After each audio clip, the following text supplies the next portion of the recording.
Hey everyone, doing another interview here with another health and wellness professional here in the Austin area. Always good to bring people who I like, know, and trust to my audience and to anyone else out there interested. So today we have Brianna French. She is a certified personal trainer, a nutrition coach, and a graduate of University of Texas. Today, what I wanted to bring Brianna on for is to talk about nutrition. A lot of times with my patients, I get the question, hey, Eric, where do I start with, losing weight or you know what, I'm hitting my 40s. I've tried this diet, I've tried that didn't work. Do you have any advice? So instead of me giving advice, I wanted to help out my listeners with a pro who I think has some really great observations on this topic. So, Brianna, let's just get right to it. You know, if folks are looking to make some change in their diet, in their nutrition, where do people start?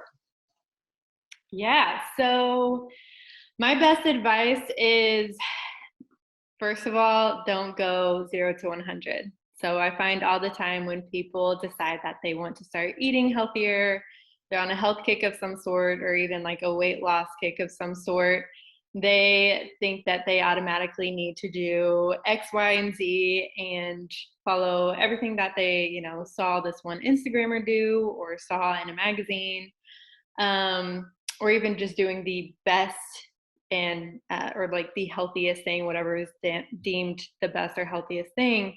But really, that's not very sustainable. Kind of going from that 0 to 100 approach, people typically will burn out, and then they fall right back into their old habits, and then you're back at square one. So what I recommend for people to do is to look at what they're doing currently and be honest with themselves. That's a huge part of it as well. And then pick one or two aspects of what they're already doing and then trying to improve those one or two aspects initially.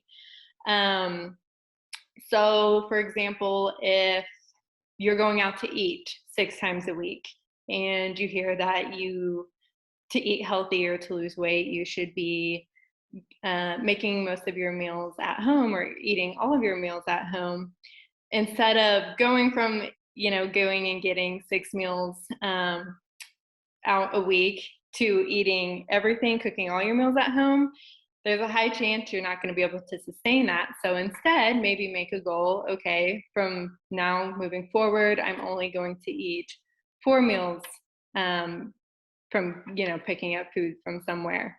So those extra 2 meals you're making from home. So you're making an improvement instead of going all in, if that makes sense. Totally makes sense. And I mean, you could even apply that to what we do daily with our exercise and such. If you're making changes to your exercise, you don't need to go, if you're, getting back to exercise, we don't always suggest just going 5 days a week right in a row, taking some kind of baby steps with that. I think that makes total sense because a lot of my patients are, like I said, in their 40s, they're parents, they're professionals, they don't have a ton of time. So I think that's great advice on being able to know that you can start chipping away at this, but don't feel bad if you're not able to do it, every day. Right. That's a huge thing. So 2 things that I think are really big with this is, one, when you're thinking of making these changes, is viewing them more so as like lifestyle changes. Like, this is going to be how you start living your life from now on. Because when we think of it more as like, oh, I'm just doing this to lose weight, or, while I'm on this health kick, people don't end up sticking to it very well just because of how you're viewing it. And then the other thing is kind of like what you just mentioned, is giving yourself some grace. Don't have the expectations that you're going to be 100% perfect in this. A lot of us, I feel like, deal with that perfectionist mindset will come into play. And then so when we don't do things perfectly or don't stick to whatever our goal is 100%, we can be hard on ourselves. And then that just leads to us not feeling great, and can even, for a lot of people, that demotivates you. You're like, oh, I can't stick to it, or I can't do this. So if you go into it with the mindset of, I'm not, this is my goal, but maybe I'm only going to, be 80% at it, or just the fact that you're not going to be 100% at it, I think can be huge in actually being able to stick to it and feeling good about it, even when you aren't perfect at it. Makes total sense. Makes total sense. And I like the point that you brought up too with, there's all this noise on, Instagram, on Facebook, everyone, pitching the next best diet. And I mean, there's so many options out there, paleo and I mean, all the different diets out there. What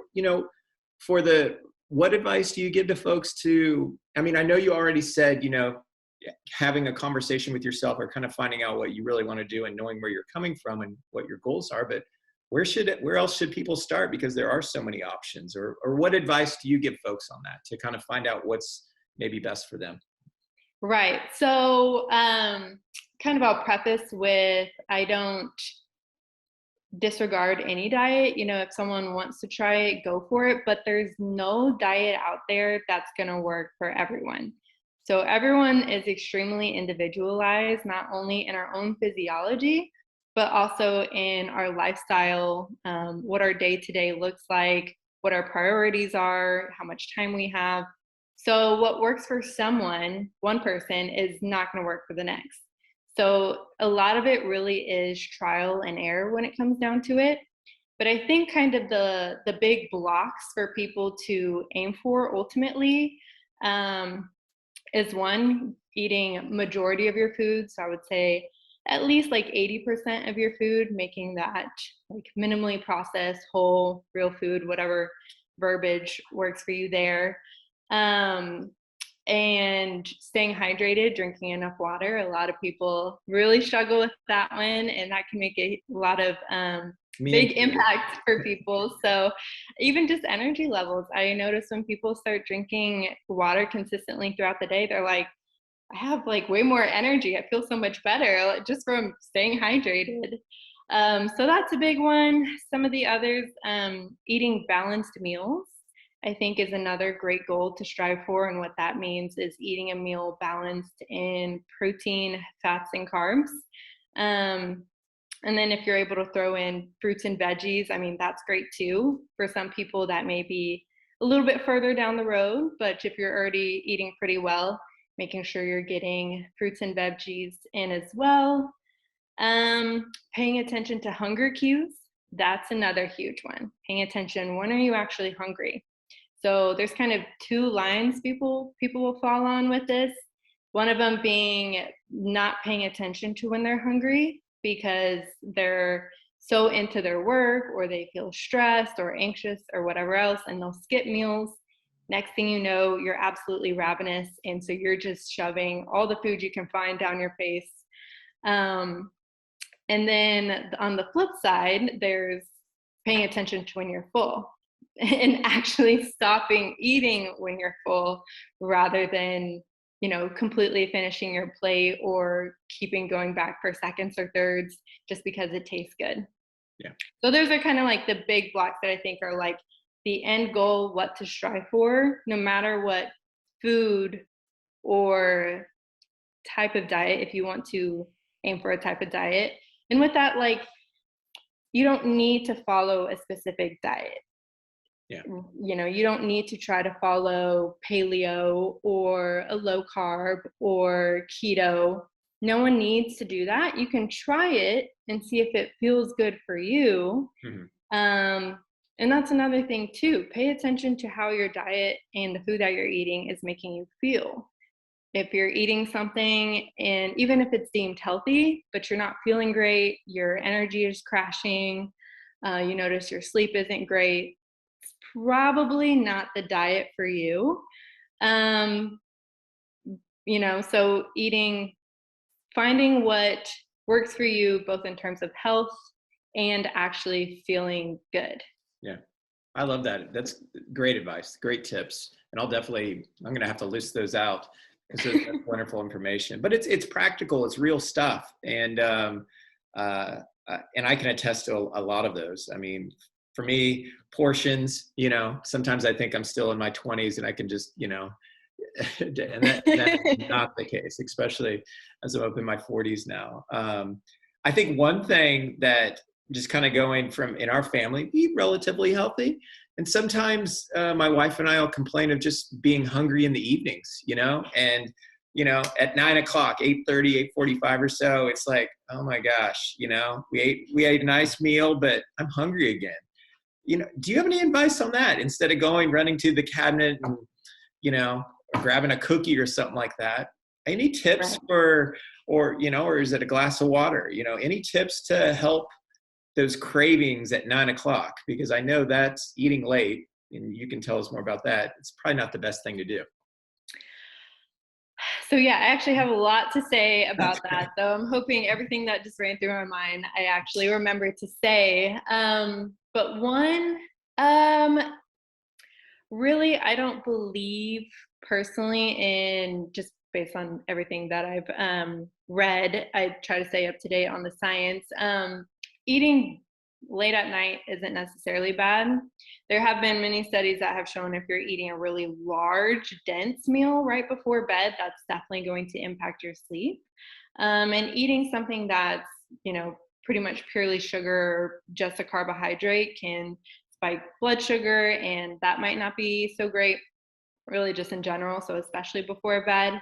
Mhm. But eating late at night isn't inherently like a bad thing. But when it comes to, your question more on the cravings, one, I have a question for you. Is it actual hunger, or is it more of just something kind of triggers your brain to be like, oh, now I kind of just want something sweet? Oh boy. Yeah. It's probably a mix of both, but it's funny. Like both my wife and I will find, oh, we're hungry. We'll have salmon, for instance, something light, some quinoa or something like that, maybe a vegetable like that, pretty healthy, but it's like 2 hours later, we're like, I need something. You know what I mean? Right. Yes. That So, in our house, that is a thing that we're both hesitant to go, for the ice cream and such. So. right. I get that. Sounds to me like you're not eating enough for dinner, and it's not necessarily that what you're eating isn't enough or satisfying enough, which could potentially be the case. But with what you're saying, that sounds like a very balanced meal and full of fiber and fats, protein, carbs. But maybe you're not eating enough, because if you're hungry, really with any meal, if you're hungry 2, maybe even 3 hours later, what you ate previously was not enough for you. Right. So maybe just upping the portion size. That doesn't mean that you need to eat something different. Yeah. It's just maybe eating a little bit more of the quantity of what you are eating to Mhm. hold you over until breakfast the next morning. I like that. That makes sense. That makes sense. Now, for a lot of people, though, I know it is more of a something kind of just triggers them, even if they're just done with their meal, or they're just watching TV, and it ends up being either kind of stress eating or emotional eating to an extent. Which, in that case, for people, I would just give the advice to try to bring awareness to that and try to figure out what it is that's triggering you to go eat something. And that's more personal work, something that you'll have to work on. um, but maybe keeping something in the house, if you're going to do that, that might be a little bit better option for you. um, and so, a little piece of dark chocolate, like, that's not a bad thing by any means.